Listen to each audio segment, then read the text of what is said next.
할렐루야. 오늘도 주님을 예배하기 위해 오부 예배에 나오신 여러분, 예수님의 이름으로 환영하고 축복합니다. 다 같이 자리에서 일어나셔서 하나님 찬양하며 나아갑시다. 어떤 한 주를 보내셨습니까? 하나님의 은혜 안에 거하는 삶을 사셨나요? 네, 저는 그렇지 못했던 순간이 많았던 것 같아요. 그러나 우리가 우리의 이런 모습에 좌절은 하되 포기는 하지 맙시다. 주께서 우리의 모든 연약함을 아시고 예수 그리스도를 보내주셨고, 그 예수님은 죄인의 구주가 되십니다. 함께 이 사실을 고백하며 우리의 죄를 자복하고 주를 찬양하는 자리로 나아갔으면 좋겠습니다. 함께 찬양을 통해 고백하겠습니다.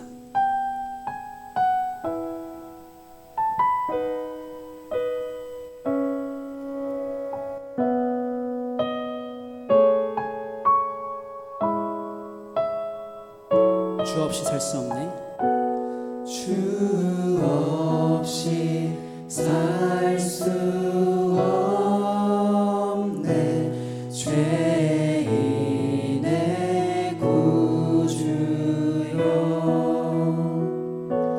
그 귀한 보배 피로 날 구속하소서. 구주의 사랑으로, 구주의 사랑으로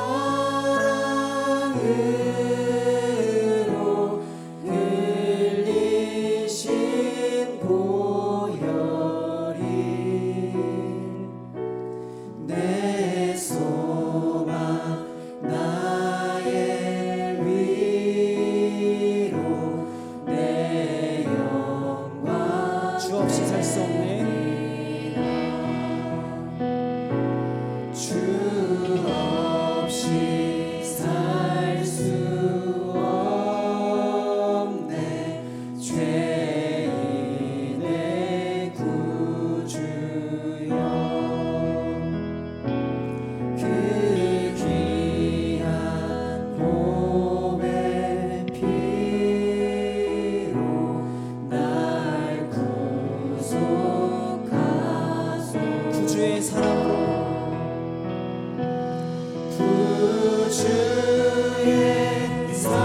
사랑으로 흘리신 보혈이 내 소망 나의 위로 내 영광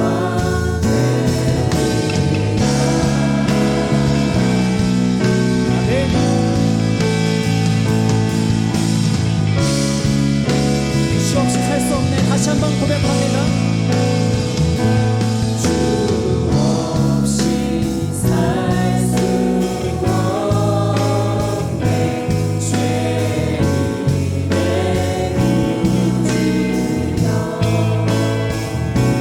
그 귀한 보배 피로 날 구속하소서. 구주의 사랑으로, 구주의 사랑으로 흘리신 보혈이 내 소망 나의 위로 내. 다시 한번 고백합니다. 주 없이 살 수 없네. 주 없이 살 수 없네. 죄인의 구주여, 아멘. 그 귀한 보배 피로, 그 귀한 보배 피로 날 구속. 구주의 사랑으로,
함께 기도하겠습니다. 사랑의 주인 되신 주님, 죄와 죽음의 문제가 여전히 우리를 좌절하게 하고 두려움 속으로 몰아넣지만 예수 그리스도께서는 죄인의 구조가 되심을 내가 믿습니다.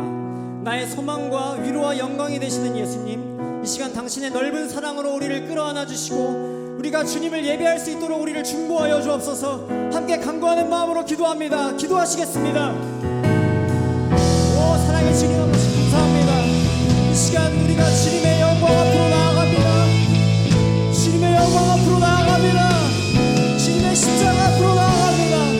주님, 우리 여전히 죄 있는 모습이 우리 안에 있지만 주님께서 우리가 하시니 그대로 일어나 우리가 주님 앞에 나아갑니다. 주여,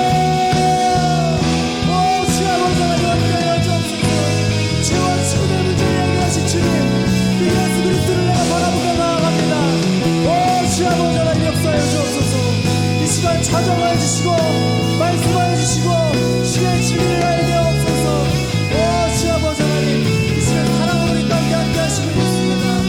아버지 하나님 역사하여 주옵소서.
주님께서 우리의 소망이 되시고 위로가 되시고 영광이 되십니다. 아멘. 네, 그렇게 우리를 구원하신 그 주님께서 우리를 죄인으로만 취급하지 않으시고 우리를 주님의 친구로 불러주셨습니다. 함께 그 주님을 찬양하며 나아갔으면 좋겠습니다.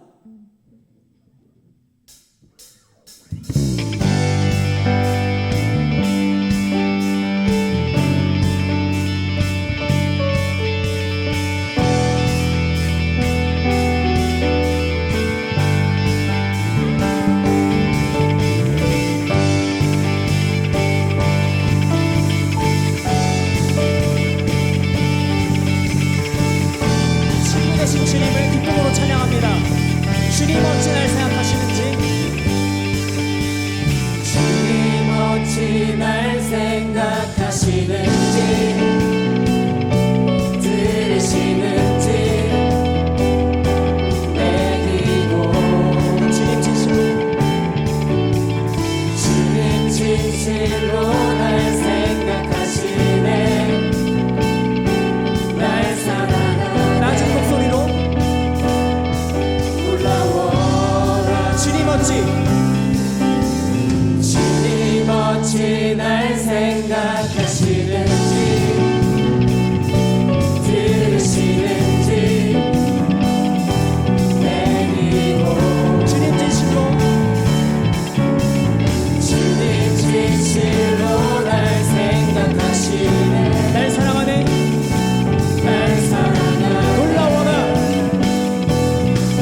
주를 보내 우리는 넘쳐 흐르는 넘쳐 흐르는 용서받은 영혼 이제 주를 보내 우린 멈출 수 없어 우리는 춤추는 세대들이 주 크신 자비로 춤추리라 주의 자비로 주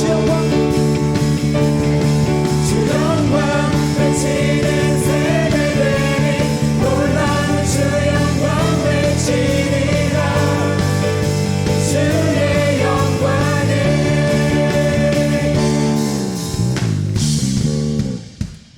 주님의 자비가 우리를 춤추게 합니다. 우리 모든 것 다해 주님을 찬양합시다. 찬양합니다. 주자비 춤추게 하네. 주자비 춤추게 하네 모든 것 다해 찬양해 주를 주며 자비 감사해 주 영광 외치게 하네 온 땅에서 주 높이며 주의 영광 소리쳐 찬양 넘쳐 흐르는 넘쳐 흐르는 용서받은 영혼 이제 주를 보내 우리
이렇게 우리를 친구 삼아주신 주님께서 우리를 각 사람의 삶의 자리 가운데 예배자로 부르셨습니다. 함께 우리를 부르신 그 삶의 자리에서 주님을 예배하며 나아갔으면 좋겠습니다. 함께 찬양합니다. 나를 부르신 주가 이루어주시네. 잠시 넘어지더라도 붙잡아주시네. 나의 걸어가는 길 늘 동행하시네. 혼자라 생각했던 삶 늘 함께 하셨네. 찬양해. 나 찬양해. 언제나 어디서나 나르신 그 뜻대로, 나를 지으신 주의 뜻대로 나 찬양해. 영원토록 노래하네. 나를 부르신 대로 주를 찬양하며 살아가리라.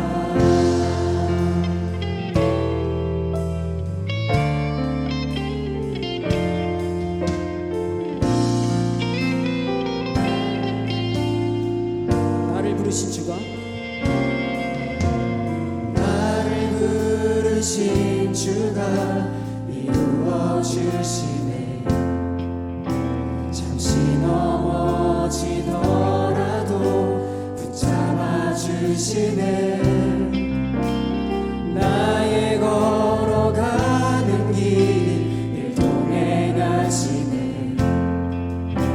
혼자라 생각했던 삶 늘 함께. 나를 부르신 주가 부르신 주가 이루어주시네.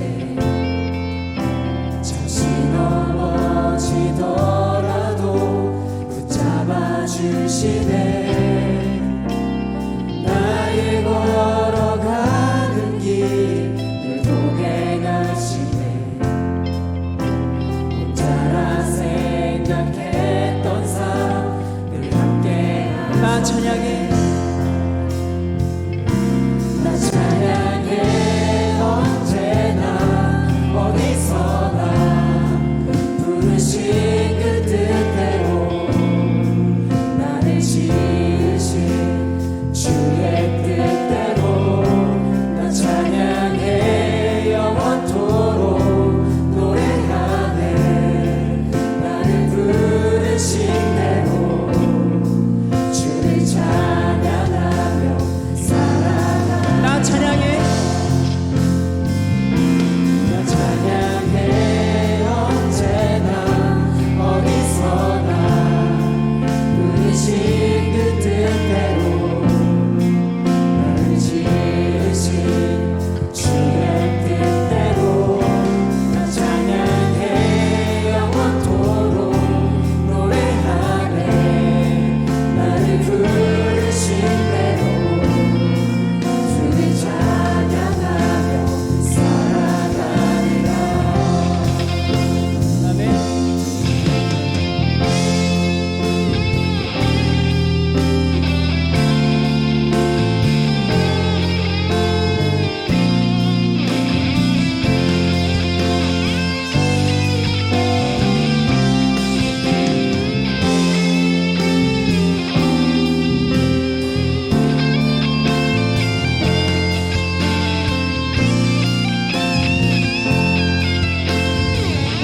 이 시간 목소리로 다 찬양합니다.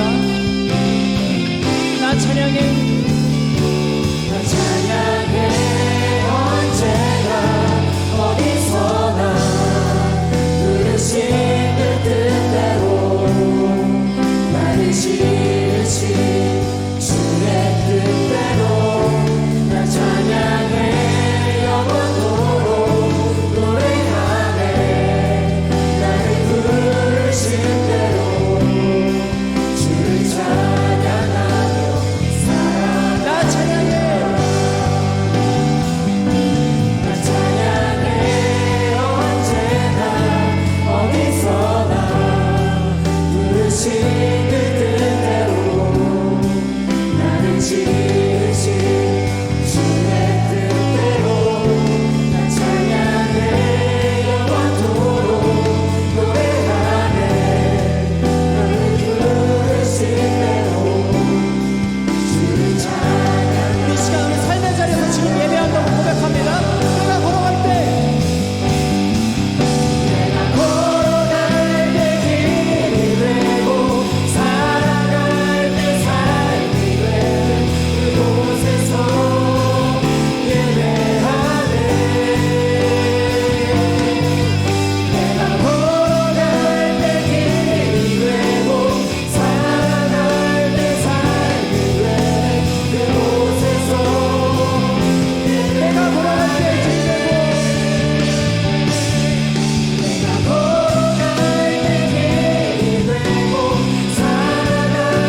기뻐하시라고 다시 한번 찬양합니다.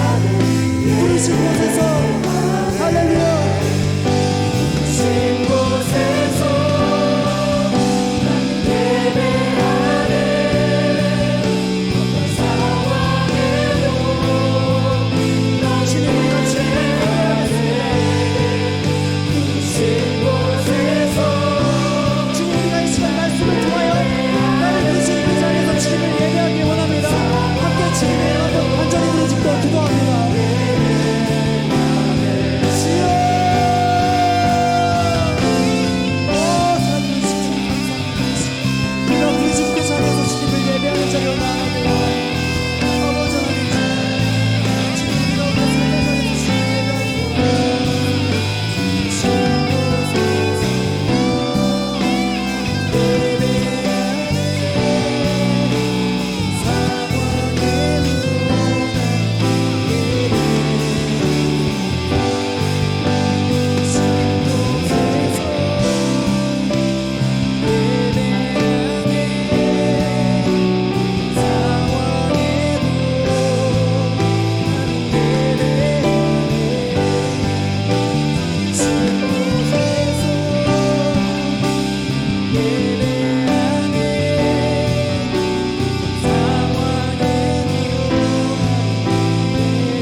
만물을 주관하시는 하나님을 찬양합니다.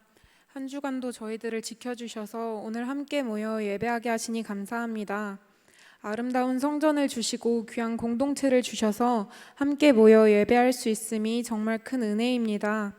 지난 한 주간도 저희들은 복음에 대한 긍정적 반응이 일어나기보다 교만하며 정결하지 못한 모습으로 살아왔음을 회개합니다. 저희의 모습이 너무 부끄럽지만 예수 그리스도의 보혈의 능력을 믿으며 다시 주님 앞에 나아오게 하시니 감사합니다. 오직 하나님만을 두려워하며 구원의 기쁨이 회복되며 하나님의 영으로 충만하게 살아가도록 인도하여 주옵소서. 이 시간 목사님을 통해 말씀이 선포될 때에 헛된 마음은 모두 버리고 새로운 삶을 살기로 결단하길 원합니다. 지혜와 계시의 영을 부어주셔서 하나님을 더욱 알게 하여 주옵소서. 우리의 마음의 눈을 밝혀주셔서 하나님의 부르심에 속한 소망이 무엇이며 성도들에게 베푸시는 하나님의 상속이 얼마나 풍성한지 알게 하여 주옵소서. 우리를 사랑하시며 위로와 소망을 주시는 하나님, 군지체와 해외 지체들을 위해 기도합니다. 그들이 세상의 가치관과 싸워 이기는 믿음의 자녀들이 되기를 원합니다. 외로움 속에 있을 때에 말씀과 기도로 하나님께로 나아가며 하나님을 독대하는 기쁨과 감사가 넘치는 시간들이 되게 하여 주옵소서. 슬픔 당한 지체들과 가정을 위해 기도합니다. 세상이 줄 수 없는 사랑과 평안으로 그들의 마음을 위로하여 주옵소서.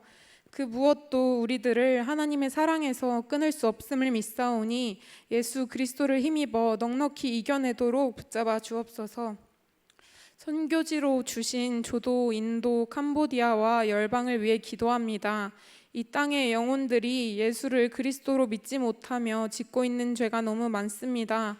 한 사람 한 사람의 마음에 복음이 심겨져서 우상을 섬기는 일이 대물림되지 않고 끊어지게 하여 주옵소서. 또한 자라나는 아이들의 마음속에 복음이 심겨져서 가정을 변화시키고 나라를 변화시키는 아이들이 되도록 역사하여 주옵소서. 어제 진행된 백석총회 설립 45주년 기념대회를 통해 많은 은혜를 주시니 감사합니다. 우리 은혜광성교회가 하나님의 일을 위해 작은 손길로 헌신할 수 있음에 감사합니다. 수고한 모든 손길들을 축복하여 주셔서 은혜 위에 은혜를 더하여 주옵소서. 계속해서 다음 세대를 세워나가며 새로운 미래를 향해 달려가는 우리 교회가 되게 하여 주옵소서.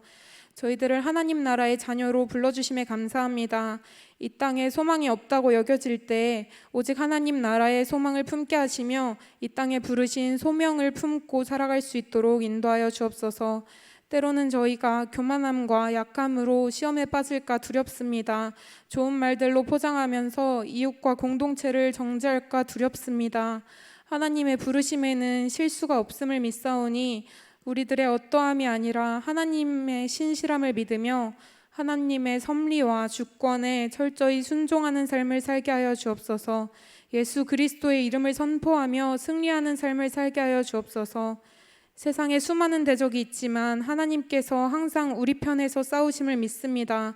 그 사실을 믿는 기쁨으로 하루하루를 살아내게 하여 주옵소서. 모든 것 감사드립니다. 모든 영광과 존귀를 하나님께 올려드리며 예수 그리스도의 이름으로 기도합니다. 아멘.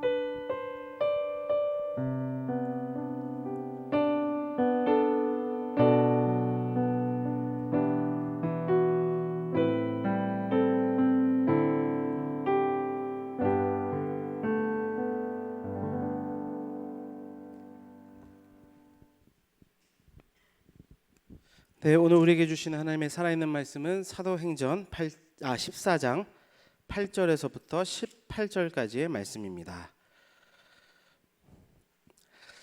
오늘 우리에게 주시는 하나님의 살아있는 음성은 사도행전 14장 8절에서부터 18절까지의 말씀입니다. 우리 다 함께 자리에 일어나셔서 하나님의 말씀 앞에 반응하며 우리 서로 교독하고 마지막 절 합독하겠습니다. 루스드라에 발을 쓰지 못하는 한 사람이 앉아 있는데 나면서 걷지 못하게 되어 걸어본 적이 없는 자라.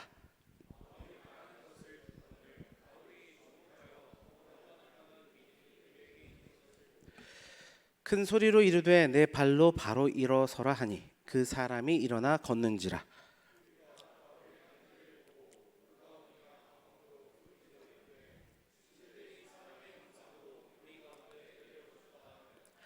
바나바는 제우스라 하고 바울은 그중 말하는 자이므로 헤르메스라 하더라.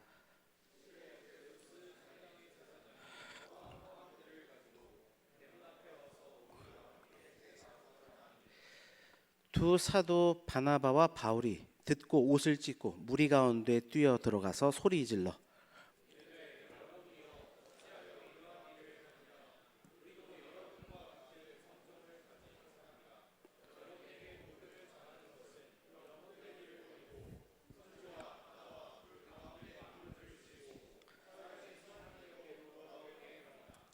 하나님이 지나간 세대에는 모든 민족으로 자기들의 길들을 가게 방임하셨으나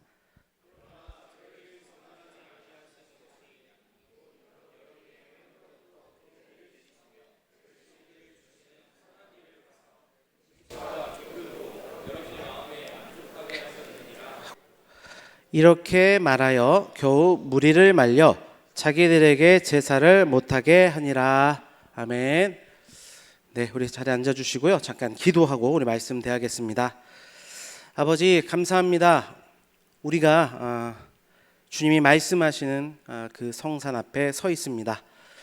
주님 우리에게 말씀하여 주셔서 우리 영혼이 듣게 하여 주시고 말씀을 통하여 그 말씀을 힘입어 살아갈 수 있도록 주장하여 주옵소서.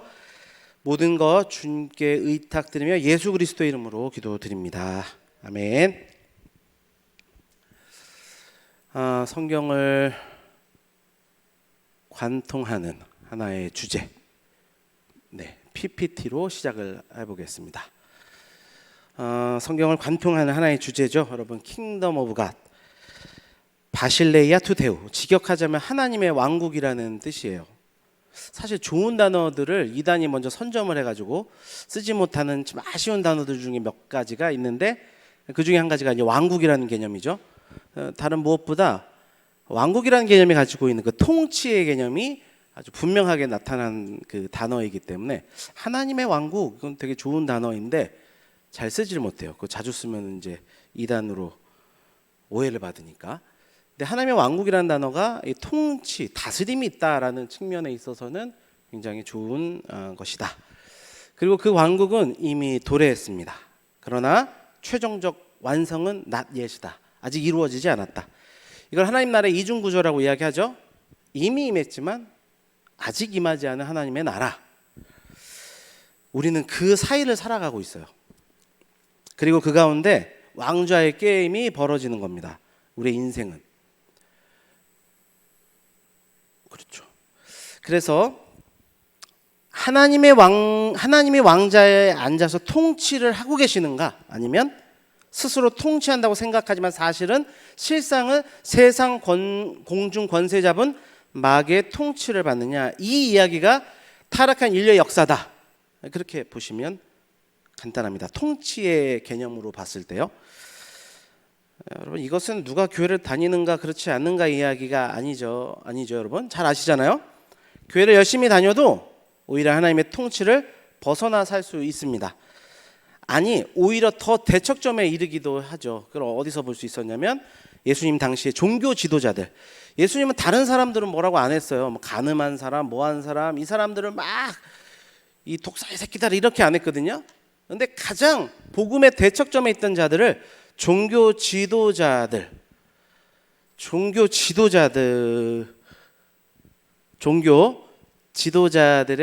그런 무슨 이야기하다 그랬지? 그 종교 지도자들의 문제가 그거였었죠. 뭐라고 앞에다 글을 띄워가지고 자 종교 지도자들이 그랬지 않습니까? 예수님은 다른 누군가가 아니라 종교 지도자들 향하여서 그렇게 이야기를 했었던 거죠. 그래서 사실은 왕좌에 이렇게 하나님이 아닌 다른 것을 가지고 움켜쥐고 있는 사람들, 그런 사람들이 반드시 도달하게 되는 자리는 복음을 밀어냅니다. 복음을 밀어내고요, 예수 그리스도를 배척하는 자리로 갈 수밖에 없다. 왜 그럴까? 이 원리 때문인데요. 제가 아는 한 최대한 그래도 그림을 보며 이 원리를 이해하기 쉽도록 제가 예전부터 좀 잘 썼던 그림인데 여기서부터 이야기를 좀 해볼게요. 여러분 잘 알다시피 우리는 흙으로 지어진 존재이죠. 성경이 우리는 흙으로 지어진 존재다. 그 이야기는 동물과 우리는 사실 재료상으로는 크게 다르지 않다. 그런데 하나님께서 거기에 영을 부어 주심으로 인해서요, 색깔이 좀 빨간색으로 약간 좀 칠해봤는데, 하나님의 영이 임함으로 인하여서, 왜 내가 부끄러워하는 사람들이 있네요. 네피시하야, 생령이 되었다. 성경은 말합니다. 흙에 영이 부어짐으로 생령이 되었다. 그것이 바로 우리의 정체성이죠. 사실 여기서 우리가 먼저 한 가지 확인할 수 있는 것은 사람이란 존재는 어떤 존재냐, 그리고 인간이란 존재는 하나님의 영으로 충만할 때 비로소 가치 있는 존재가 된다는 것을 이미 창조의 때부터 하나님은 우리에게 말씀해 주셨다는 거예요. 그래서 성경은 호흡이 있다고 해서 산자라고 하지를 않아요. 생명과 죽음의 기준이 들숨 날숨으로 결정되는 게 아니고요, 하나님의 영이 있느냐 없느냐를 통해서 결정이 됩니다. 거기로부터 산자와 죽은 자를 심판하러 오십니다 라는 이야기가 바로 이 이야기예요. 하나님의 영이 함께하느냐 그렇지 않느냐. 그리고 또 한 가지 확인할 수 있는 것은, 여러분 하나님의 영이 없으면 어떤 존재가 되는 거예요? 짐승과 같은 존재가 될 수밖에 없는 게 우리 인간이다. 그래서 세상에 발생하는 많은 이해할 수 없는 문제들을 바라보게 될 때에 우리는 사실 성경을 보게 될 때 어떤 원리로 그렇게 될 수 있는지를 이해할 수 있게 됩니다. 그리고 하나님은 그 생명을 하나님의 형상이라고도 말씀하셨는데, 하나님의 형상이라는 개념이 사실은 많이는 들었지만 딱히 잘 이해하기는 쉽지 않은 개념이에요. 그 개념을 이렇게 설명해 보면 좋을 것 같아요. 하나님을 닮은 존재, 하나님을 반사하는 존재, 이렇게 이야기를 하는데, 하나님께서 여러분 거룩하시죠. 하나님이 그런 것처럼 우리들 역시도 하나님같이 거룩한 존재로 우리를 창조하셨다는 이야기가 하나님의 형상이라는 그 단어에 내포가 되어 있어요. 생기를 불어넣으심으로 생명이 되게 하심으로 동물과 구별된 존재로 인간을 만드셨죠. 또 어떤 것과 구별이 됐냐면 우리는 하나님과도 구별된 존재로 창조가 되었어요. 그걸 잊지 말라고 하나님께서 주셨던 게 무엇이에요? 선악과죠. 네가 왕이 아니라 너를 다스리는 왕이 있음을 기억해. 그게 선악과가 가지고 있는 본래의 의미입니다. 그리고 또한 우리를 지식과 지혜의 근본이 되시는 하나님을 따라 지식과 지혜가 있는 존재가 되게 하셨어요. 그래서 창세기에 다소 이렇게 길게 들어갈 필요가 있나 하는 구절이 있는데 그거는 각종 동물과 식물들의 이름을 그들의 존재를 규명하는 장면이 기록이 되어 있죠. 그래서 그 모습을 통하여서 짐승과 새들의 이름을 지어주잖아요. 그러면서 특별히 그 과정의 끝에 한 여자를 등장시키면서 그 여자를 규명하는 자리까지로 성경은 이끌어가죠. 그때 했던 주옥 같은 메시지, 남자 청년들이 꼭 기억해야 될 메시지, 여자 청년들도 기억해야 되겠지만 뭐라고 이야기하죠? 너는 내 뼈 중에 뼈요 살 중에 살이라. 결국 너는 나와 같은 존재라는 것을 규명해냈습니다. 뭐 1차적으로는 배우자나 또 남녀에 대한 이야기일 수 있지만 사실 이웃에 대한 하나님께서 창조하신 지식이 훼손되지 않은 상태에서 인간이 규명해내는 이웃과의 관계는 당신은 바로 나입니다라는 규명이었다는 것을 보여줘요. 그리고 사실 십계명을 통해서 그걸 알려주신 거예요. 십계명을 통해서 다시 그 무너졌던 걸 회복하라 하시면서 하나님 사랑, 이웃 사랑이라고 하는 메시지를 통해 이 관계를 회복하도록 만드셨습니다. 그리고 하나님은 의지라는 속성, 하나님의 의지의 속성을 가지고 생육하고 다스리고 번성하라, 이러한 명령을 우리 가운데 허락해 주셨습니다. 여러분, 이것이 하나님께서 태초에 만드신 인간의 본연의 모습이에요. 하나님의 형상, 하나님의 영으로 가득 찬 모습. 그 모습으로 세상의 것들을 하나님의 기준을 가지고 규명해낼 수 있는 존재다. 그리고 하나님 나라의 통치 방식은 무엇이냐면 하나님은 우리를 사랑으로 다스리시고 우린 그런 하나님을 순종함으로, 경외함으로 순종하며 반응하는 것, 그게 하나님 나라, 하나님 왕국의 통치의 방식입니다. 잘 아시는 것처럼 그러나 우리는 그 하나님의 통치의 방식을 거절했죠. 죄를 지음으로 말미암아 죄와 함께 하실 수 없는 하나님이 영이 떠나는 그런 상태, 훼손의 상태가 우리 가운데 발생하게 됐습니다. 그러면서 하나님의 명령에 복종하며 하나님의 기준에 의해서 선악을 구분하고 판단하는 존재가 아니라 나는 내 기준을 가지고 선악을 판단하는 객체가 아닌 주체가 되겠습니다를 선포한 사건이 선악과 사건입니다. 그리고 성경은 죄를 그 선악과 사건을 통해 규명하셨어요. 성경의 죄가는 범법 행위도 아니고요, 윤리적 도덕적인 어떤 벗어남도 아니에요. 성경이 말하는 죄의 뿌리, 원죄의 뿌리는 뭐냐? 자아, 숭배 사상입니다. 하나님이 아니라 내가 모든 것의 판단의 기준과 주체가 된다. 그러한 삶의 모습들을 가지고 살아가게 되고, 사실 이 세상의 죄관도 다시 한번 살펴보면 우리는 대충 죄를 범법행위 또 윤리적 도덕적 그 선을 조금 벗어난 것을 사실 죄관으로 형성을 하게 되면 반대로 의에 대한 관점도 성경과는 다른 의의 기준이 생기게 돼요.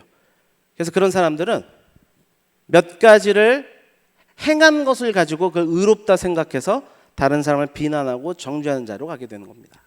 그러니까 죄가는 분명해요. 그렇게 선악을 내 스스로 판단하는 자숭배 사상, 주체 사상이 죄라 선악과 사건은 이야기해 줍니다. 그리고 그렇게 시작된 게 타락한 인류예요. 근데 여러분, 질문은 그렇게 시작된 타락한 인류가 정말 자기가 스스로 선악의 주체가 되겠다 이렇게 나가서 활동하는 그런 삶이 결국 진짜 자신이 모든 것을 판단하고 자신이 원하는 대로 인생을 개척해 나가더냐는 거죠. 그렇지 않았죠. 오히려 하나님을 떠난 인생들의 삶에는 공허함 뿐이었다. 그리고 이유는 간단합니다. 왜 이렇게 될 수밖에 없는가? 인간은 피조된 존재이기 때문이에요. 여러분 모두 인정하시죠? 우리는 피조물입니다. 피조물이라는 것은 자존할 수 없다는 것이기 때문에 자존할 수 없기에 무언가를 의지할 수밖에 없는, 의존할 수밖에 없는 존재들이에요. 모두가. 내가 부정해도 상관없어요. 그건 내가 부정한다고 거짓이 되는 게 아니에요. 우리를 창조하시고 만드신 분이 이야기하신 거예요. 아무리 내가 자존적인 존재가 되려고 해도 그럴 수 없는 게 피조물인 인생이다. 그리고 성경은 기본적으로 사람 안에 영혼을 갈망하는 마음을 주셨다고 해요. 전도서 3장 11절에 보니까 사람을 창조하실 때부터 뭘 주셨냐면 그 영혼을 사모하는 마음을 주셨다. 영혼이 행복해지고 싶고 영혼이 살고 싶은 그런 내면의 갈망을 안에 넣어 주셨다. 그렇게 이야기를 합니다. 그렇게 죄를 범한 인생은 스스로 채울 수 없는 빈자리, 그 빈자리를 가지고 살아가요. 그래서 나는 어디서부터 와서 어디로 가느냐라는 질문과 그 사이를 어떻게 살아가야 되느냐라는 끝도 없는 질문 가운데 공허함과 허무함을 느끼고 살아가는 것이 인생입니다. 그럴 때 여러분 그 공허함을 채워줄 수 있는 유일한 분이 누구세요? 우리를 창조하신 분이죠. 마이크가 고장이 나면은 마이크를 만든 사람을 찾아가서 해결을 봐야 되는 것처럼 인생을 만드신 하나님 앞에 그 문제를 해결하러 나가야 되는데 인생들은 그렇지 않더라는 거죠. 타락한 인류는 그 빈자리를 여전히 누가? 내가 스스로 그 빈자리를 채워보겠다고 다른 가치들을 채웁니다. 요것을 우상숭배라고 해요. 하나님의 빈자리를 다른 것에 가치를 부여해서 그것들로 자꾸 내 안에 채우려고 하는 것, 그런 경향성, 이걸 우상숭배라고 합니다. 예를 들어 보면요, 돈에다가 가치를 부여하는 거죠. 아까 내가 원래 돈 잘 안 갖고 다니다가 돈 받았어요. 자, 돈이 있어요. 돈 14만 300원이 있어요. 이 돈을 보면서 뭐라고 이야기하는 겁니까? 인생 뭐 있어? 돈이 있으면 짱이지, 그렇죠? 이렇게 규명하는 거예요. 돈이 있으면 짱이다. 또 권력이 있으면 모든 것이 가능하다라고 하는 세상의 가치들을 받아들이는 것입니다. 또 여러 가지가 있는데 또 죽어라 일을 하는 그런 삶의 모습들도 보면 번아웃 신드롬에 빠지는 것들도 뭐예요? 그 일을 통하여 사실 자신의 가치를 자꾸 규명하려고 하는 거죠. 내 존재는 일을 할 때야 비로소 증명이 된다. 이렇게 살아가는 인생들도 있고요. 또 내 한 번뿐인 인생, 이 썩어질 몸뚱아리 마음껏 써자, 이렇게 살아가는 삶의 방식들도 만들어낼 수 있죠. 사실 그런데 이런 세속적인 가치만 있는 게 아니에요. 고상한 가치들도 만들어냅니다. 밥 세 끼 잘 먹으면 그게 최고야. 인생은 공수래 공수거야. 그게 고상해 보이죠. 그래서 예전에 이제 뭐 법정 스님의 무소유라든지 또 해민 스님의 명언들이 한때 인기를 끌었는데, 그런데 보면 가끔 이러한 가치들이 또 기독교의 신앙의 가치라고 추구하는 사람들도 보았는데, 다시 말씀드리지만 여러분, 성경이 말하는 우리의 삶은 뭔가 자꾸 비워낸다고 해서 의미가 생기는 것이 아니고 하나님의 영으로 채워질 때만 비로소 인간답게 살아가는 겁니다. 아멘, 여러분? 아주 중요한 원리예요. 사실 이 무소유라는 것을 가지고, 사실 이 무소유라는 게 되게 무소유를 주창하는 사람들, 특별히 개인적으로 뭐 다는 아니지만 무소유, 그러니까 자기 안 가지고 있고 그런 삶을 살아가는 거가 좀 나쁘다고 생각하지 않지만, 그걸 특별히 공개적으로 주창하는 사람들의 이렇게 걸음들을 보게 되면 풀소유로 가는 경향을 보게 되는데, 그게 그러한 경향성이 매우 짙어 보여요. 다시 말씀드리면 다 그런 건 아닌데, 특별히 무소유라는 가치를 자꾸 주창하는 사람들, 무소유를 가지고 풀소유를 한다. 사실 이 역설적인 명제가 우상 숭배라고 하는 것을, 이 중요한 원리를 가장 잘 설명해 주는 명제라고 저는 생각이 들어요. 여러분, 우상 숭배라는 것이 뭐냐면, 여러분, 우상 숭배하면 자꾸 우리가 어떠한 대상을 두고 그 대상을 향해서 내가 헌신하고 희생하는 것으로 생각할 때가 많죠. 그걸 우상숭배라고 생각하는데요. 그 과정만 있는 게 아니고 그건 표면화된 거예요. 그건 밖으로 드러난 거고, 그 과정을 통해 사실 뭐 하는 거냐면요, 내가 가치 있다고 하는 그것을 내 안으로 끌어모으는 내면화 과정이라고 하죠. 자, 이 그림처럼요. 섬기는 것처럼 보이지만 그 섬김을 통하여 자꾸 내면화하는 거예요. 그리고요, 그것을 내 안에 인격화시키는 게 우상숭배의 본질입니다.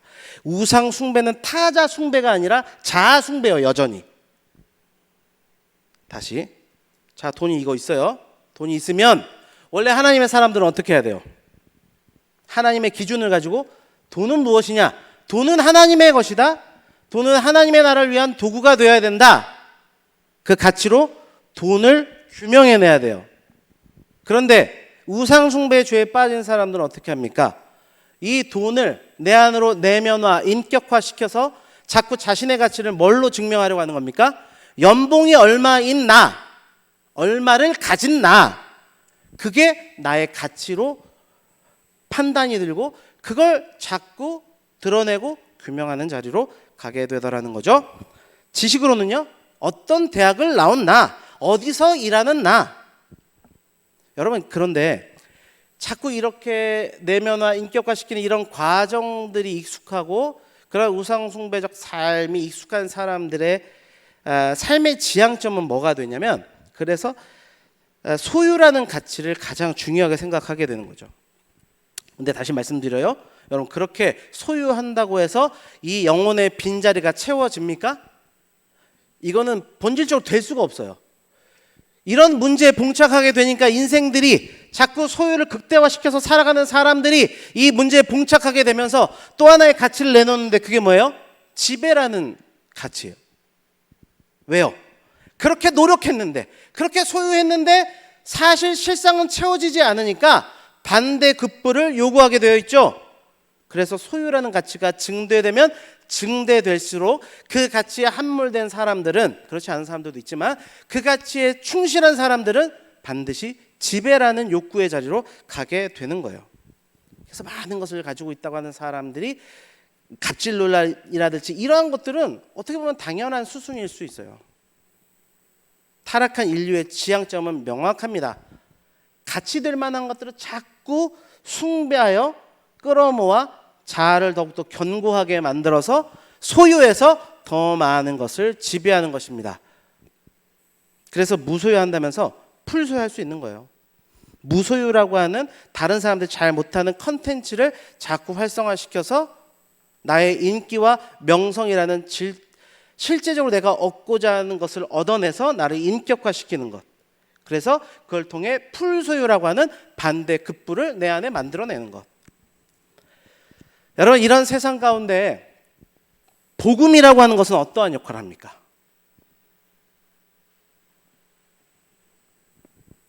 이러한 세상 속에 복음은 이렇게 외치는 거예요. 그렇게 소유하고 지배한다고 해서 내 안에 자유, 구원, 안식, 공허함과 허무함이 사라지는 것이 아닙니다. 하나님의 영으로 채워질 때, 그럴 때 네피시 하야의 상태가 회복이 되는 것입니다. 그럴 때만 우리는 그 안에서 참 자유를 누리게 되는 것입니다. 그런데 우리는 그 네피시아의 상태가 이루어지기 위해서는 하나님의 영으로 충만케 돼야 되는데, 본질적으로 우리 안에 하나님과 함께 할 수 없는 죄가 있어요. 어떻게 해야 될까요? 이 죄를 어찌하면 좋습니까? 그걸 아시고 하나님께서 우리에게 기쁜 소식을 주셨어요. 다윗을 통해, 언약을 통해 주신 그 진정한 왕이 우리 가운데 오셨습니다. 그가 곧 예수라. 그분을 받아들이십시오. 이게 복음입니다, 여러분. 그리고 신앙생활은요, 이제 다시 본연의 자리로 가야죠. 예수 그리스도로 충만히 채워짐으로 인하여서 자꾸 내면화시켜서 이것으로 가치를 증명하려고 했던 것들, 이 세상은 다 무가치하다 이 이야기가 아니고, 그건 다시 본연의 자리로 가야 되는 거예요. 돈은 돈의 자리로 가야죠.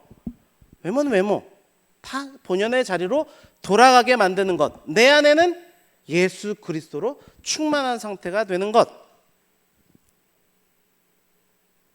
그래서 하나님의 형상이라는 구약의 단어는 신약에 와서 그리스도인이라는 단어로 동의어라 생각하면 좋아요.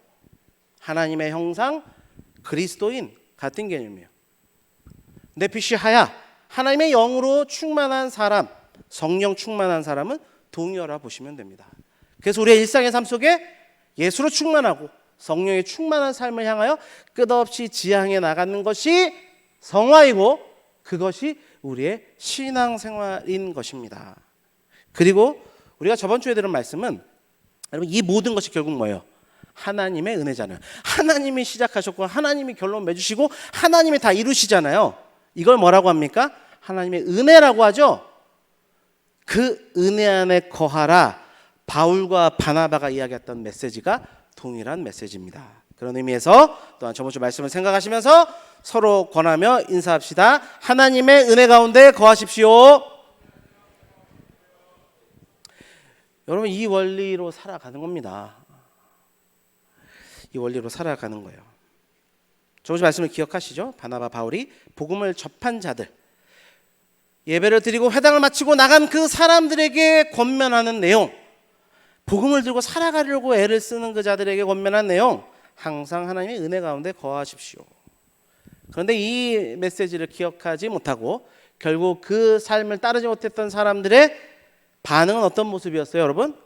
오히려 복음을 박해한다니까요.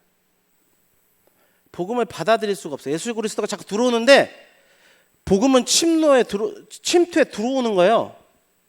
근데 이게 싫은 거죠. 왜? 침투에 들어오면 날섬검과 같은 말씀이 내 안에 있는 이미 피가 되고 뼈가 되고 살이 되어버린 이런 모든 가치들을 잘라내거든요. 그러니까 이게 고통스러운 거죠. 받아들이고 싶지 않은 거예요.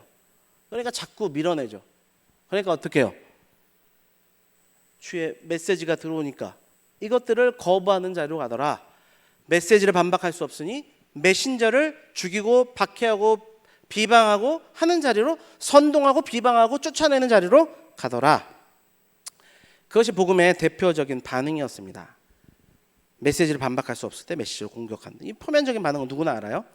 그런데 오늘 본문은요, 이 표면적인 누구나 아는 방법 말고 다른 교묘한 반응도 있다는 것을 이야기해 줘요. 표면적으로는 복음을 따라 반응하는 것처럼 보여. 그래서 환영하고 예배하는 장면이 오늘 본문에 기록되어 있죠. 환영하고 예배하려고 하는 장면이 기록되어 있어요. 그러니까 표면적으로 복음을 받아들였나 보다 그렇게 착각할 수 있는데 실상은 그렇지 않은 교묘한 부정적인 복음을 부정적으로 반응하는 또 다른 양상이 있다는 것을 오늘 본문은 보여줍니다. 그리고 오늘 본문 이야기하는 것은 그것은 종이 한 장 차이예요. 오늘 말씀은 그래서 1차 선교 여행이 이제는 복음이 다른 곳으로 흘러가게 되는 모습을 보입니다. 사실 우리가 지금 보고 있는 본문의 바로 앞절 1절부터 7절 말씀까지는 보지 않았는데 이고니온이라는 지역에서 우리가 앞선 비시대 안디옥에서 거의 똑같은 양상이 반복되는 것 때문에 생략을 했고요. 그러나 이고니온에 넘어와서는 전혀 다른 양상, 오늘 보면 읽었던 내용들이 등장합니다. 이런 배경을 가지고 한번 우리 14장 8절, 10절 말씀, 8절에서부터 10절 말씀 함께 읽겠습니다. 시작.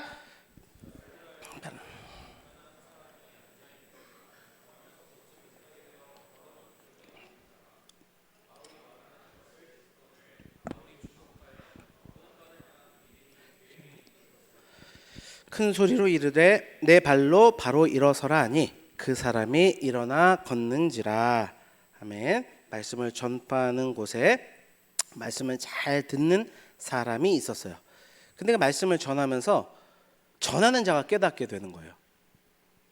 이런 경험. 전하는 자가 전하는데 이 사람 안에 믿음의 반응이 있을 것을 확증해요. 그래서 선포합니다. 네 발로 일어서 걸어라. 그러나 그렇게 되니까 어떻게 돼요? 그가 일어서 걷게 되더라. 이 부분에서 우리는 복음은 영혼만을 살리는 게 아니라 마음의 상실도 살려내고요, 병든 육체도 살려낸다는 것을 보여주죠. 그런데 그 현상 자체가 복음은 아니에요. 이걸 착각할 수 있다는 겁니다, 여러분. 때로는 그 현상과 기적을 가지고, 그래서 때로는 기도 응답을 가지고 복음이라 착각하기 쉬워요. 내가 복음을 따르고 있다. 아니요. 또 다른 우상 숭배일 수 있다는 것을 오늘 본문은 기억하라고 합니다. 이어서 보면 11절 말씀입니다. 우리 11절 말씀 읽어보겠습니다. 무리가 바울이 한 일을 보고 루가오냐 방언으로 소리 질러 이르되 신들이 사람의 형상으로 우리 가운데 내려오셨다. 루가오니아 방언이라는 것은 이 루스드라 본토의 말을 말해요. 헬라 문화권 가운데 있어서 다들 헬라 문화에 유창했는데 갑작스러운 변화의 사건을 맞이하게 될 때 사투리가 팍 튀어나오는 것처럼 여기 있는 것도 그런 감정적으로 요동치는 사건이 발생했다는 것을 보여주는 부분이에요. 그러면서 그들에게 뭐라고 외치냐? 신들이 내려오셨다라고 이야기하는데 어떤 신들이라고 해요? 12절 보니까 바나바는 제우스라고, 그 다음에 바울은 헤르메스라고 하더라. 뭐 쉽게 이제 짐작할 수 있는 부분인데, 인자하고 편안한 모습의 바나바는 제우스다. 그리고 말하고 열정적인 이 사람은 웅변의 신인 헤르메스다. 이렇게 이야기하고 있어요. 그러나 너무 이런 급진적인, 갑자기 이렇게까지 반응한다고 하는 배경에는 사실은 이 지역 안에 있는 전통이나 그런 그 신화의 그 내용들이 있어요. 그거는요, 자, 존 스토트 목사님의 사도행전 책 보면은 352쪽이 있으니까 그 궁금한 사람들은 거기를 찾아보세요. 넘어가고요. 그리고 그들을 신격화한 다음에 그들 안에 반드시 발생되는 모습이 뭐냐? 내면화시키는 것이다. 그것을 우상 숭배하는 과정이 있다더라. 13절 말씀이에요. 이건 함께 읽겠습니다. 13절 시작. 제사장이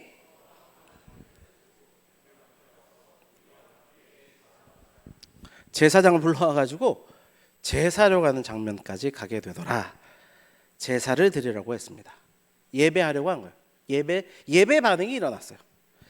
그때 그 두 사도가 어떻게 이야기했느냐? 14절 15절 말씀 제가 읽겠습니다. 두 사도 바나바와 바울이 듣고 옷을 찢고 무리 가운데 뛰어 들어가서 소리질러 이르되 여러분이 어찌하여 이럴 일을 하느냐? 우리도 여러분과 같이 성정을 가진 사람이라. 여러분에게 복음을 전하는 것은 이런 헛된 일을 버리고 천지와 바다와 그 가운데 만물을 지으시고 살아계신 하나님께로 돌아오게 함이라. 내핏이 하야로서의 회복되는 과정이 있기 위해 복음을 전했는데 이게 뭐하는 짓입니까? 이렇게 외친 거예요. 이 메시지를 보면서 여러분, 하나님께서 당신의 백성들을 부르시고 가장 먼저 그들에게 원칙으로서 내 하나님의 백성이 된 너희들은 반드시 이것을 먼저 기억하라 주셨던 그 메시지와 동일한 메시지가 기록되어 있는 것을 느낄 수 있을 거예요. 그 말씀은 출애굽기 20장 3절 말씀입니다. 우리 한 목소리로 읽어보겠습니다. 시작. 너는 나 외에는 다른 신들을 내게 두지 말라. 말씀 그대로 띄워주세요. 여러분, 이 말씀 너무나도 잘 아는 10계명 제1계명의 말씀입니다. 우리 이 말씀 오늘 이 본문에 적용되는 말씀으로서 다시 한번 반드시 기억하기를 원하는데요. 여기서 세 가지를 기억해야 돼요. 첫 번째는 너는입니다. 너는. 근데 이 너는이라고 하면서 말씀하신 바로 앞절에 보면 그 너는이 어떤 백성인지를 이야기하는데요. 제가 읽어드릴게요. 하나님이 이 모든 말씀으로 말씀하여 이르시되 나는 너를 애굽 땅의 종되었던 집에서 인도하여 낸 내 하나님이라. 그런 너는, 그 은혜를 받은 너는 나 외에 다른 신들을 내게 둬서는 안 된다. 그렇게 말씀하시는 거예요. 그리고 여러분, 이 배경은 잘 알고 계시잖아요. 하나님께서 출애굽의 놀라운 사건들을 통하여서 끌고 오셔서 시내산에서 이 메시지를 주셨는데, 여러분 그 본문을 자세히 보면 시내산에서 하나님께서 출애굽의 사건을 이루신 다음에 바로 이 메시지를 주시는 게 아니라 당신과 언약을 체결하실 사람이 신이 누구인지를 설명해 주시는 과정을 먼저 주세요. 먼저는 무엇을 통해 보여주셨어요? 10가지 재앙을 통해서는 하나님이 무슨 메시지를 주신 거예요? 너희를 구출해낼 나 여호와는 어떤 하나님이다? 전능하고 위대한 하나님이다를 선포하신 거죠. 그리고 불기둥과 구름기둥으로는 뭘 보여주셨어요? 이끄시고 보호하시는 하나님의 속성을 우리 가운데 나타내 주셨어요. 그리고 어떻게 했습니까? 애굽의 군사들이 쫓아올 때 그들을 수장시킴으로써는 뭘 보여주셨어요? 나는 심판하기도 하고 구원하기도 하는 하나님이다. 그것을 보여주셨고요. 그리고 사흘길을 지나 마라의 쓴물을 통해서는 뭘 말씀하셨어요? 치료하는 하나님이라. 난 너희를 치료하는 하나님이라. 너희 만났잖아. 그리고요, 만나와 메추라기를 주시면서는 뭘 말씀하셨어요? 난 너희들의 삶을 책임지는 하나님이다. 무리발 사건도 기록이 돼 있죠. 나는 너희와 항상 함께하는 임마누엘의 하나님이다. 아말렉 전투가 또 등장하죠. 아말렉 전투를 통하여서 나는 너희들의 깃발이 된다는 것을 보여주셨잖아요. 그걸 순차적으로 보여주신 거예요. 그리고 나서 시내산에 세우고 언약을 주십니다. 봤지? 내가 이런 하나님이야. 여러분 그런 하나님 만나셨죠? 여러분 그런 하나님 만나셨습니까? 그렇다면 여러분은 하나님 외에 다른 신들을 내게 둬서는 안 된다 말씀합니다. 여러분 이 사실을 믿는다면 우리는 우상 숭배 자리, 앞서 제가 원리를 설명해 드린 것처럼 그 삶에서 벗어나야 되는 거예요. 두 번째 확인해야 될 거는 나 외죠. 나 외. 나 외라는 단어의 원문을 그대로 표현하면은 내 면전에서 다른 신을 섬기지 말라. 이건 무슨 이야기예요? 여기서 하나님의 면전에서 예배를 드려도 우상 숭배할 수 있다는 거예요. 하나님을 따른다고 이야기하지만 하나님을 사랑한다고 이야기하면서도 다른 것을 섬길 수 있는 게 우리다라는 것을 기억하라는 것이죠. 그리고 결국은 다른 신, 우상 숭배를 하면 안 된다라는 메시지를 주십니다. 왜 이 메시지를 1차적으로 주셨을까요? 가장 중요한 원리이기 때문이기도 하겠지만 그 세상 가운데 만연해 있는 죄의 뿌리가 우상 숭배이기 때문입니다. 그들이 400년 종되었던 곳 애굽이 우상 숭배의 근원지였고 그들이 앞으로 가야 될 그 땅 가나안 땅도 우상 숭배가 득실거리고 있는 곳이었기 때문입니다. 여러분 우리가 살아가는 이 한국 사회는 어떻습니까? 앞선 원리들을 기억해 볼 때 우리 한국 사회가 몇 년 동안 계속해서 자살률이 높다고 하는 부분들을 우리는 주목해서 봐야 해요. 왜 자살률이 높은 것입니까? 오늘 말씀을 생각하면 돈을 잃거나 명예를 잃거나 누군가의 배신을 당했거나 또 내가 동경하는 어떤 연예인이 죽임을 당했거나 성적이 떨어졌거나 그럴 때 목숨을 끊는 극단적인 선택하는 사람들이 왜 그러는 것입니까? 이미 돈, 명예, 친구, 우상 어떤 것들이 벌써 이미 내 안에 인격화, 내면화되어 있었다는 거예요. 그래서 그들이 돈이 없어진 거는 타자가 없어져서 사라져버린 것이 아니라 내가 죽은 것 같은 것을 경험했기 때문이에요. 우상을 섬겼던 연예인들의 죽음 앞에 같이 반응한 사람들은 그 연예인과 자신을 동일시 여기는 우상 숭배의 모습 가운데 있었기 때문인 거예요. 그러니까 그게 없어지면 뭐가 없어지는 거예요? 내가 없어지는 것 같은 충격을 맞이하게 된 것입니다. 그리고 그런 일들이 가장 많이 발생하고 있는 게 저와 여러분이 살아가고 있는 이 사회다라는 걸 생각할 때 얼마나 우상 숭배가 만연한 땅인지를 우리는 기억해야 하고요. 그런 세상 가운데 오늘 우리가 말씀을 통하여 다시 한번 기억하길 원하는 건 하나님의 은혜 가운데 머물러야 한다는 것입니다. 오늘 말씀을 생각하시면서 함께 찬양하고 기도하겠습니다.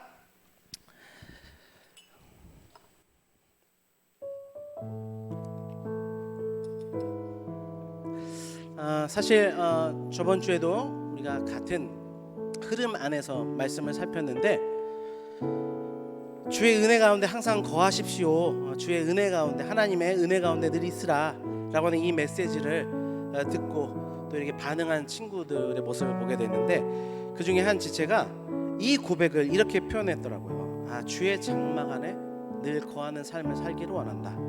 그게 굉장히 감동이 됐어요. 그 메시지가 이 메시지구나. 저보다 낫더라고요. 그러면서 고백된 찬양입니다. 여러분 오늘 메시지 가운데도 주의 장막 안에 거하는 것, 하나님의 은혜 가운데 늘 거하는 것, 그것이 우리가 진정 하나님께서 창조하신 대로 정말 안전하게 사는 길임을 기억하며 함께 고백하겠습니다.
되지 않아도 상관없어요. 오늘 말씀을 생각하면서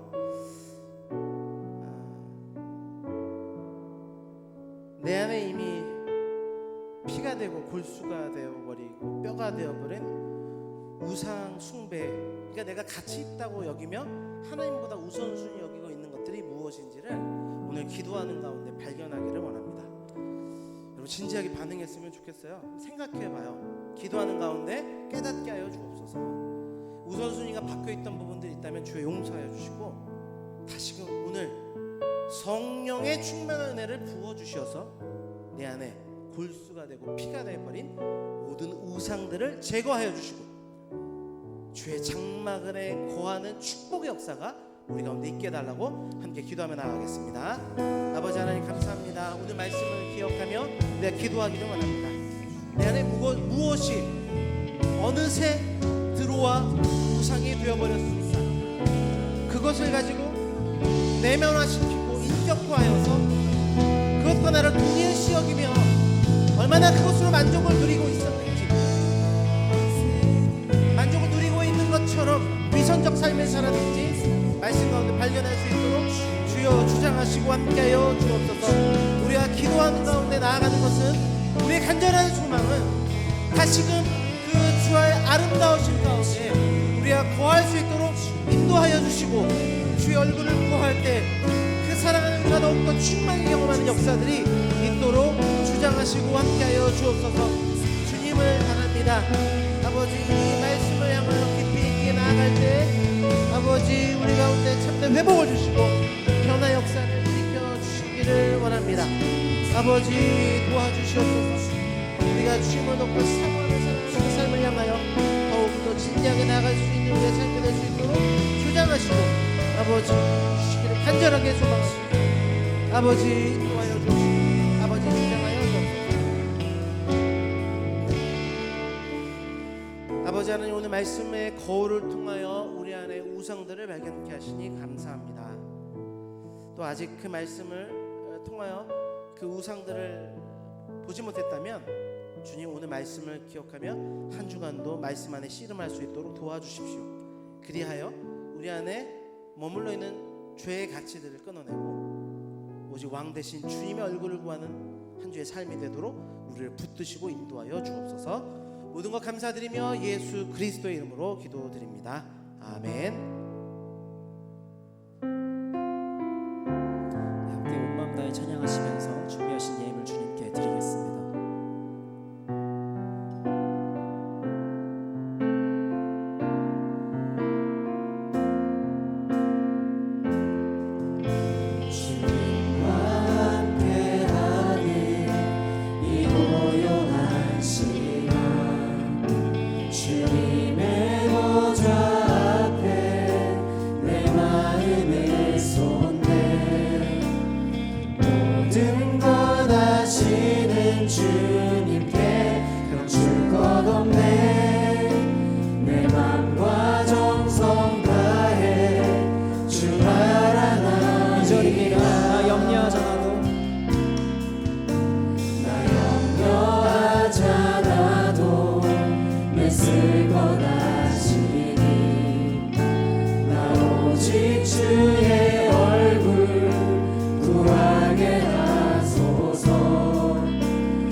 하나님 아버지 감사합니다.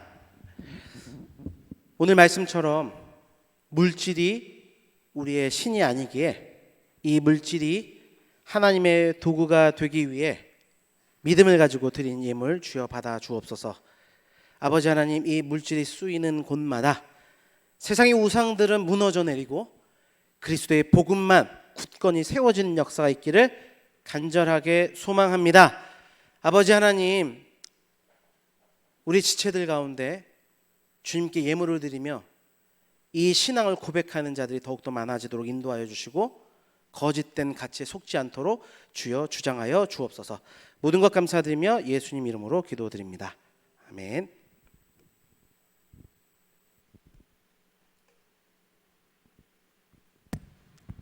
네, 오늘은 특별한 순서가 있습니다. 지난 8월에 저희가 우리 교회에서 조도와 캄보디아로 단기 선교를 다녀왔는데요. 이번 주와 다음 주에 걸쳐서 참여한 지체들의 간증을 통해서 은혜를 나누려고 합니다.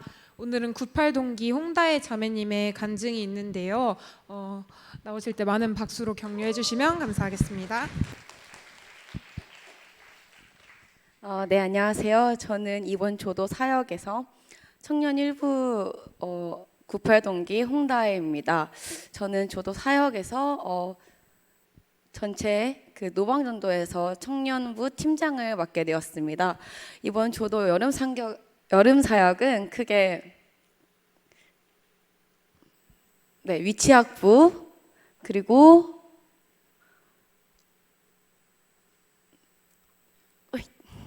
어린이부 그리고 이게 어린이부가 활동하는 사진이고요. 그리고 중고등부, 이게 노방전도팀 이렇게 저희가 네 사역팀으로 진행하게 되었습니다. 노방전도팀은 청년팀과 장년팀을 나뉘어 선교를 진행하였는데요. 저 팀은 저희 전체 노방전도가 지금 큐티를 하고 있는 모습입니다. 저희 청년팀은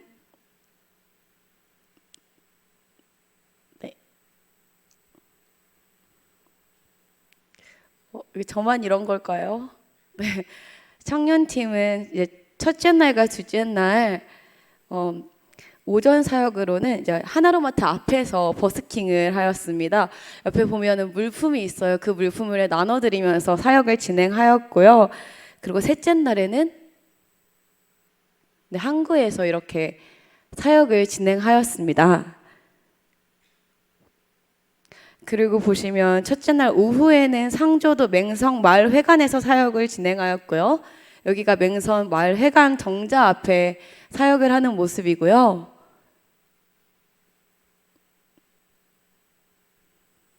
네, 그리고 둘째 날은 하조도 나베도에서 마지막은 이게 셋째 날 고누 마을에서 사역을 진행하였습니다. 모든 사역들이 다 제 마음에 심금을 울렸지만 고누 마을 회관이 가장 인상 깊었는데요. 고누 마을 회관에서는 저희가 그 마을 회관 안쪽에 거의 장로님도 함께 계시고 또 새신자분들도 함께 계셔서 찬양을 알고 있는 분들이 되게 많으셔가지고 되게 좋아해 주셔서 저희가 한 분 한 분 기도도 해드리고 또 기도회 형식으로 진행할 수 있었습니다. 그래서 1시간 동안 제가 목 놓아 노래를 불렀지만 그게 너무나도 큰 은혜여서 제가 목이 아프지 않다고 생각이 들었고 또 모든 팀원들도 그 힘든 상황 가운데 같이 임해 주었습니다. 사실 저는 이번 조도 사역을 섬기는 가운데 제가 팀장 자리가 아니었습니다. 저희 팀장님께서 저희 코로나에 걸리게 되면서 제가 팀장으로 섬기게 되었습니다. 팀장으로서 자리를 처음 맡게 된 저는 그 부담감은 이루 말할 수가 없었습니다. 그렇게 해서 부담감을 가지고 무리를 해가며 선교를 준비하였고 3일 내내 잠을 설치며 그렇게 사역 첫날까지도 쉼없이 사역을 준비해 나갔습니다. 그렇게 저는 제 힘으로만 사역을 행하며 나아갔던 겁니다. 저는 결국 과로로 인해 쓰러질 것만 같았습니다. 바로 그것도 사역 첫날 말입니다. 저는 그 상황에서 또 든든한 버팀목이었던 저희 팀원 중 한 분이 부분 참석으로 인해 오전에 나가야 하는 상황이었습니다. 그래서 저 혼자는 도무지 인도를 할 수 없을 것 같다는, 오전 사역을 할 수 없다는 생각이 들어서 이제 버스킹 담당이셨던 김성우 목사님께 버스킹을 혹시 인도해 주셔도 될까요? 하고 부탁을 드렸지만 청년팀이 꼭 했으면 좋겠다고 말씀을 하셨습니다. 저희에게. 그래서 저의 도움은 그렇게 들어주지 않으셨습니다. 그렇게 길을 찾지 못하는 와중에 도무지 길이 보이지 않았습니다. 그렇게 마지막 사역 날 기도회에서 저는 이렇게 주님께 간구했습니다. 주님, 저에게는 길이 보이지 않습니다. 저에게 길을 열어주세요. 저는 아무것도 보이지 않습니다. 주님, 길을 열어주세요. 하고 주님께 목 놓아 간구를 했습니다. 그렇게 이제 숙소로 향하던 중에 저의 한 통의 전화가 왔습니다. 바로 전체 팀장님의 전화였습니다. 팀장님께서는 다혜야, 내일 성우가 할 거야. 오전 사역은 쉬어. 라고 이렇게 말씀하셨습니다. 저는 사실 그 목소리를 듣자마자 주저앉아 한없이 목 놓아 울기 시작했습니다. 그렇게 울면서 하나님이 저를 정말 많이 사랑하시는구나, 하나님은 나를 버리지 않으셨구나 하는 생각이 정말 많이 들게 되었습니다. 속으로 수천 번 하나님께 감사하다고 수천 번 되뇌었습니다. 주님은 나조차 나를 돌보지 않을 때에도 주님이 나를 돌보아 주시는구나라고 생각했습니다. 그렇게 주님이 돌보아 주시는 가운데 그 다음 사역을 진행하면서 저희 팀원들에게 하나씩 직분을 맡기고 또 책임을 져야 한다는 그런 말을 해가며 같이 팀원들과 사역을 하면서 저는 오히려 더 많은 은혜를 받게 되었고, 그리고 팀원들도 그렇게 각자의 직분에 책임을 지면서 더 많은 은혜를 받게 된 것 같습니다. 이번 사역을 통해서 저는 나 혼자 할 수 있는 건 정말 아무것도 없구나. 정말 주님이 주인이시고 주님이 함께 하셔야지 모든 사역과 모든 나의 삶이 형통하게 이룰 수 있구나라는 생각이 많이 들었습니다. 저는 이번에 조도 선교를 통해 정말 많은 은혜와 주님께 많은 사랑을 받았습니다. 여러분도 다음 선교를 함께 하셔서 저와 같은 기쁨의 사랑을 누리셨으면 좋겠습니다. 이렇게 저의 간증을 들어주셔서 정말 너무너무 감사드립니다. 감사합니다.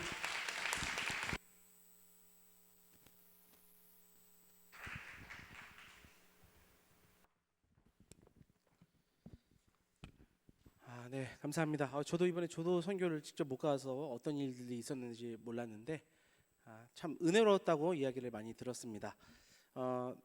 조도 선교가 이제 6년 차 맞이하고 7년, 8년 앞으로 어떻게 될지는 모르지만 우리가 진행되는 가운데 최선을 다해서 함께 나아가는 우리 모두가 됐으면 좋겠습니다. 네, 교회 소식 전해드리겠습니다. 하반기 교사대학이 지금 진행 중인데요. 여러분 성실히 참여해 주셔서 은혜의 시간 누리고 받은 은혜를 우리 아이들에게 잘 전달해 줬으면 좋겠습니다. 네, 사무 직원 모집 광고가 있어요. 교회 사무 직원을 모집합니다. 주변에 관심 있는 분들 있으시면 알려주시고 사무실로 문의해 주시면 감사하겠습니다. 네, 청년부 광고 전해주세요. 네, 안녕하세요. 저는 9월달 청년부 광고를 맡은 청년 1부 양육총무 권혜원입니다. 먼저 청년 1부 광고입니다. 매일매일 예수 동행 일기가 진행되고 있습니다. 조별 단체 톡방과 밴드를 통해서 참여해 주시면 감사하겠습니다. 그리고 매주 목요일 9시에 구글 미트로 주중 큐티 모임이 진행됩니다. 9시에 링크를 타고 들어오시면은 약 30분 정도 소요되는데 길지 않은 시간이니까 많이 참여해 주시면 감사하겠습니다. 그리고 오늘 예배 후에는 조별 소요리 문답 모임이 있습니다. 조장님들 안내에 따라서 수모임 장소로 이동해 주시면 되겠습니다. 그리고 청년 2부 광고입니다. 오늘 예배 후에 수모임이 있습니다. 순장 조장님들의 안내를 따라서 장소로 이동하셔서 함께 오늘의 설교 말씀을 더 깊게 공부하고 나눠주시기 바랍니다. 주중 큐티 모임이 매주 목요일 저녁 9시에 줌으로 있습니다.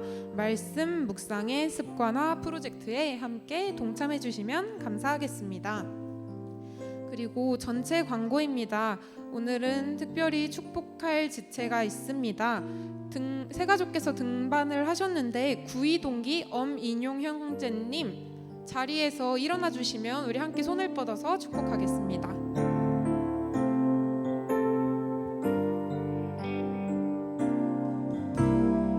주의 말씀 앞에서 주의 말씀 앞에서 당신은 참된 예배자 그토록 찾으시던 하나님의 기쁨 이 세상을 향한 거룩한 생명빛 되어 이 세상을 위한 구원의 소망 되어 영원한 하나님의 나라 함께 세워가리. 축복합니다. 네, 그리고 전체 광고 이어가도록 하겠습니다. 오늘 청년부 예배에 오신 새가족 여러분 모두 환영합니다. 예배 후에 새가족 리더들을 통해서 안내와 등록을 도와드리겠습니다. 청년부 연합 기도회가 매주 토요일 오후 2시에 지하 3층에서 진행됩니다. 많은 참여를 바라겠습니다.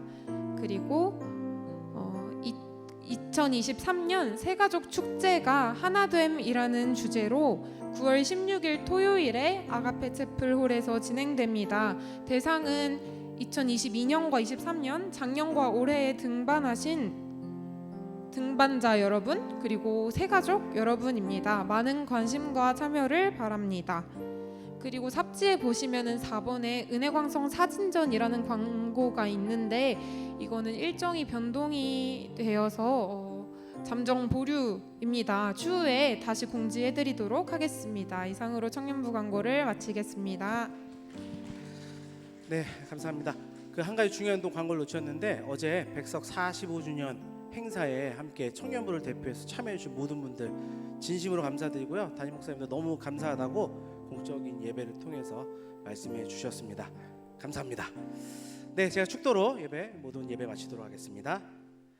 지금은 우리 주 예수 그리스도의 크신 은혜와 하나님 아버지의 무한하신 사랑하심과 성령 하나님의 내주교통 충만하신 은혜 역사가 오늘 말씀을 듣고 아버지 주님의 은혜 안에 거하기를 결단하는 모든 심령들 머리 위에 삶의 모든 터전들 위에 이제부터 영원토록 함께 있을지어다.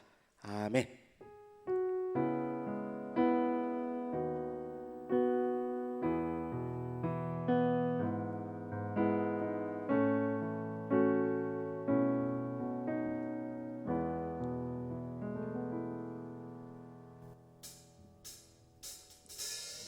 네, 우리 다 같이 자리에서 일어나셔서 우리 삶의 각 자리 가운데로 은혜를 구하며 나아가겠습니다.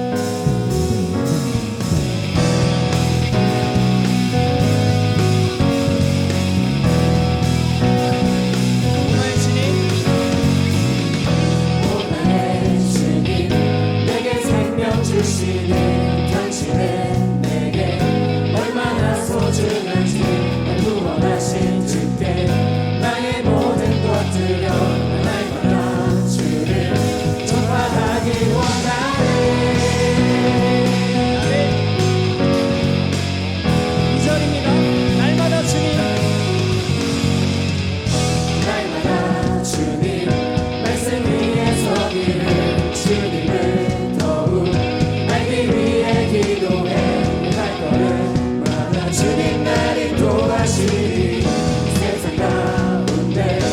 끝이 되길 원하네 Everyday 주 위해 살리 Everyday 주 따라가리라 Everyday 주 함께 걸으리 다시 한번 Everyday 찬양합니다 Everyday 주 위해 살리 Everyday 주 따라가리라 Everyday 주 함께 걸으리 마지막으로 Everyday Everyday 주 위해